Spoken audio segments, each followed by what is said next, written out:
గురూజీ 72 గంటల్లోనే ఫోన్ లోని అద్భుతమైన జ్యోతిష్య పరిష్కారం చూపిస్తారు. నమ్మండి నమ్మకపోండి, ఇది నిజం. శ్మశాన కాళి రుద్ర చౌడీదేవి ఆరాధకులు నంబర్ 1 వశీకరణ స్పెషలిస్ట్ గురూజీ. మనిషి పుట్టుక నుండి చనిపోయే వరకు వచ్చే అన్ని క్లిష్టమైన సమస్యలకు పరిష్కారం ఇక్కడ లభిస్తుంది. విద్య, ఉద్యోగం, వ్యవహారం, స్త్రీ ప్రేమ, పెళ్లి, సంతానం, స్త్రీ పురుష వశీకరణం, భూవశం, భార్యాభర్తల కలహాలు, కోర్టు సమస్యలు, విడాకుల సమస్యలు, చేతబడి, అప్పుల బాధ, ఇంకా మీకు ఎలాంటి సమస్యలు ఉన్నా 72 గంటల్లోనే శాశ్వత పరిష్కారం చేయబడును. జై శ్రీమన్నారాయణ. నేను మీ ఐకాన్ ఆస్ట్రాలజర్ గట్టుపల్లి సురేష్ బాబు. అయితే మనకి ఈ రోజున వచ్చినటువంటి విషయం ఏంటంటే గనక ప్రతి ఒక్కరిలోనూ చిన్న అనుమానాలు, చిన్న చిన్న సందేహాలు ఉన్నాయి. అవి ఏంటంటే ముఖ్యమైనటువంటి ఘట్టం ఏంటంటే పిల్లలు. ప్రతి ఒక్కరి జీవితంలో పిల్లల విషయము ఎలా ఉంటుంది, పిల్లలు పుట్టడం ఎలాగా, వారిని పెంచి పోషించి పెద్ద చేయటం ఎలాగా, వారికి ఉన్నటువంటి సమస్యల్ని తీర్చేటువంటి విధం ఎలాగా అనేది ప్రతి ఒక్కరిలో ఉన్నటువంటి సందేహం.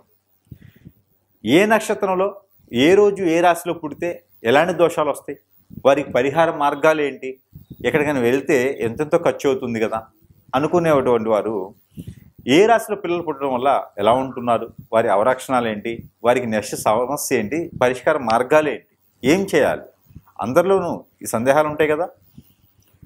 అందులోనూ పిల్లలు అనగానే అందరికీ ప్రాణంతో సమానం. చాలా బాగా పెంచుకోవాలి, మా పిల్లల పేరు ప్రఖ్యాత రావాలి, అందరికి బాగుండాలి అనుకుంటారు కదా. మరి అలాంటి పిల్లలకి ఏదైనా దోషాలు వస్తాయి, అవన్నీ బాధ్యత మనదే కదా, పేరెంట్స్కే ఉంటుంది కదా. అయితే ఏ రాశిలో పుట్టిన వారికి కూడా ఎలాంటి దోషాలు వస్తాయి, దాని పరిష్కార మార్గం ఏంటి, ఇది చూస్తున్నట్టే కనుక దీంట్లో మనం మొదటిగా తీసుకోవాల్సింది ద్వాదశ రాశుల్లో ఒకటి కన్యా రాశి.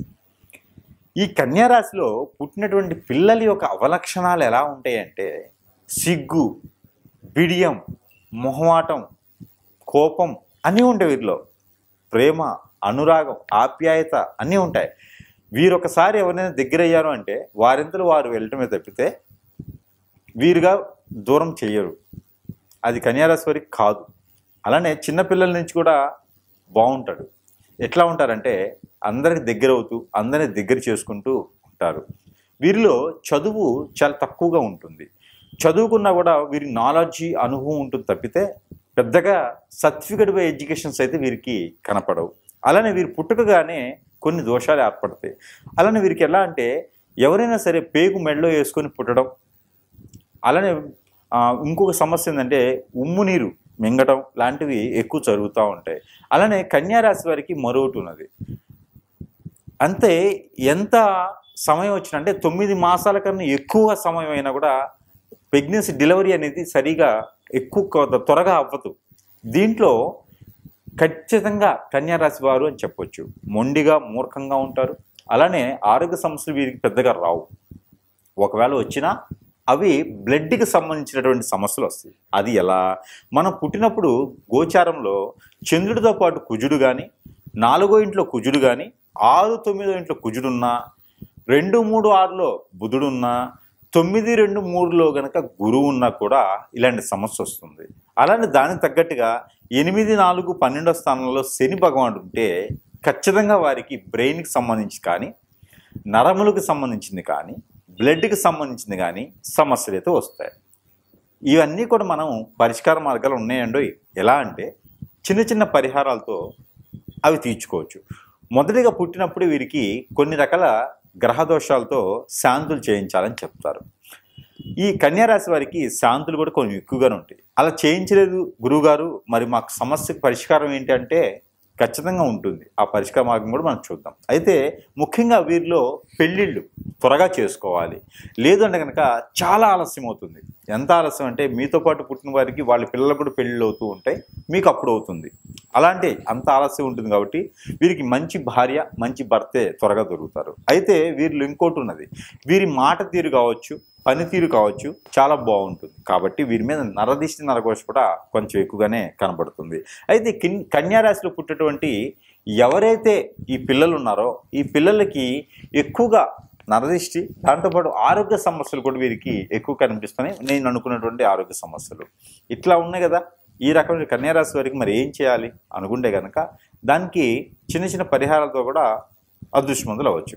అయితే వీరికి ఇంకోటి, ఎవరైనా సరే ఫైల్స్ రావడం కానీ, ఈ మోకాళ్ళు మోచేతులు నొప్పులు రావడం కన్నా కూడా వీరికి పెట్టినటువంటి విద్య అని చెప్పొచ్చు. అలాంటివన్నీ కూడా మనం దరి చేరకుండా ఉండాలి. మరి కన్యారాశి ఏం అబ్బాయిది అమ్మాయిది ఏం అర్థం కావట్లా, పెళ్ళిళ్ళు లేట్ అవుతున్నాయి, ఏం చేయాలో తెలియట్లేదు. మరి అలానే వీరికి ఆలోచన ఉంటుంది, చదువుకున్నాడు, మంచి నాలెడ్జ్ ఉంది, కానీ ఏం చేయట్లేదు. వీరికి కన్యారాశి వారికి 35-36 సంవత్సరాల తర్వాత 3 సార్లు ఆఫర్ వచ్చి వెళ్ళిపోతూ ఉంటుంది. ఆ 3వసారి కనుక అందిపుచ్చుకోకపోతే ఇంకంతే సంగతులు, అట్లనే ఉండిపోతారు. అలానే వీరికి మ్యారేజ్ విషయంలో కూడా పెళ్లి త్వరగా చేసుకుంటే మంచి జరుగుతుంది.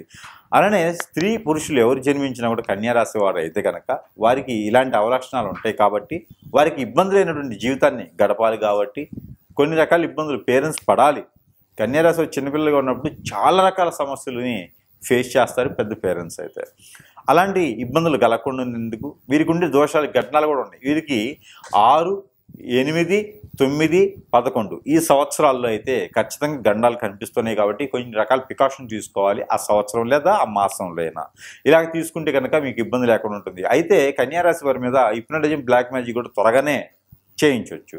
అలాంటికొని చెప్పేసి అందరితో దూరంగా ఉండాలి. ఎవరికి కూడా పర్సనల్ పేజ్ అనేది తీయకూడదు. అలానే కన్యారాశి వల్ల పుట్టినటువంటి ఎవరైతే చిల్డ్రన్స్ ఉన్నారో ఈ చిల్డ్రన్స్కి ఇబ్బంది కలగకుండా ముందుకి అంటే పై స్థానానికి వెళ్ళేలాగా ఉండాలి అనుకుంటే కనుక చిన్న చిన్న పరిహారాలు చేసుకోవాలి. అయితే వీరు పుట్టగానే కొన్ని రకాల గ్రహశాంతులు చర్పించేసి అక్కడ యాగాలు, యజ్ఞాలు, హోమాలు, జపాలు లాంటివి చేయించుకున్నట్టయితే ఖచ్చితంగా కన్యారాశి వారి యొక్క దినదిన అభివృద్ధి ఎలా ఉంటుంది. ఏదైనా సంస్థలో జాయిన్ అవ్వచ్చు. వీరికి చదువు అయిపోగానే జాబ్ అనేది వస్తుంది. ఎవరికైనా కన్యారాశి వారి ఇంట్లో ఉన్నారు అంటే కనుక వారికి ఇబ్బంది లేకుండా బాధ్యత మొత్తం స్వీకరించే విధంగా కనపడతారు. అయితే ఈ విధంగా చేసుకుంటూ కన్యారాశి వారు కనుక ఖచ్చితంగా వారు వేప చెట్టు కానీ లేదా ఆమదాలు కానీ లేదంటే తెల్ల జిల్లేడు మొక్క కానీ తీసుకొని వెళ్ళేసి ఎక్కడైనా ఆలయాల్లో నాటినట్టయితే ఖచ్చితంగా వారికి మంచి జరిగేదానికి అవకాశం కనిపిస్తుంది.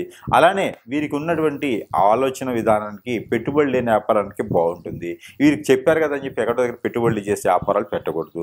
అలానే కన్యారాశిలో పుట్టినటువంటి పిల్లలు ఎవరైతే ఉన్నారో వీరికి ఈ దిష్టి దోషాలు కానీ, కాలసర్ప దోషం, నాగదోషం దిష్టి కానీ ఎక్కువగా ఉంటుంది. అలానే 6వ స్థానంలో కానీ 9వ స్థానంలో కానీ శుక్రుడు ఉన్నాడా అంటే వారికి ఖచ్చితంగా పట్టిందల బంగారమే ఉంటుంది. కాబట్టి మీరు జాగ్రత్తగా ఉండాలి బయటకు వచ్చినప్పుడు కూడాను. ఇకపోతే మీకు పరిష్కారం మార్గానికి చూసినట్టయితే కనుక పాలు 1 లీటరు తీసుకొని, పచ్చిపాలు గేదెవి 1 లీటర్ తీసుకొని దాంట్లో ఒక 50 గ్రాములు ఇలాచీలు, ఒక 50 గ్రాములు లవంగాలు, ఒక 20 గ్రాములు బ్లాక్ పెప్పర్ సీడ్ అంటే పెప్పరు, మిరియాలు, ఇవి 3 కూడా కొంచెం కలగలిపి పాలల్లో ఆ పాలు సేవించితే వీరికి చాలా మంచి జరుగుతుంది. లేదా సుబ్రహ్మణ్య స్వామికి కానీ లేదా కుమారస్వామికి కానీ వినాయక స్వామికి కానీ అభిషేకం చేసినట్టయితే ఖచ్చితంగా మీకు కలిసి వచ్చేయడానికి ఉంది. కాబట్టి ఆ మేర మీరు ప్రయత్నం చేసి చేయొచ్చు. అలానే ఈ యొక్క కన్యారాశి వారికి పిల్లలు ఎవరైనా ఉంటే పెద్దలు, పేరెంట్స్ మాకు మాట వినట్లేదు, అప్పులు తీసుకున్నాడు, అప్పులు ఇవ్వట్లేదు, ఏం చేయాలో అర్థం కావట్లేదు అనుకున్న వారు ఉంటే కనుక బాధ్యత కన్యారాశి వారి మీద కేసేయండి. దొంగతెత్తుకు తాళం ఇచ్చినట్టుగా కన్యారాశి వారి మీద బాధ్యత, ఇదిగో ఈ పని నువ్వు చేయాల్సిందే, తప్పదు అని చెప్పి వదిలేసేయండి. ఖచ్చితంగా మార్పు వస్తుంది వారిలో. అలా వదిలేయడం ద్వారా మార్పు అనేది ఉండదు. కాబట్టి అలానే వీరి మీద ఈ ఇంట్లో రిలేషన్షిప్ ఉండేటువంటి వారు ఎవరైతే ఉన్నారో చుట్టాలు, దూరం చుట్టాలని అందరికీ కూడా ఈ వీరి మీద కన్ను ఉంటుంది, జాగ్రత్తగా వహించుకోవాలి. వీరికి 12 సంవత్సరాలు వచ్చేంత వరకు కూడా కాపాడుకుంటూ రావాలి. అలానే వీరికి సైనస్ ప్రాబ్లం కూడా వచ్చేలా ఉంది. కాబట్టి కొంచెం ఆశ చూసి ముందుకు అడుగు వేయాలి. కాబట్టి దాని తగ్గట్టుగా ఉండాల్సిందే.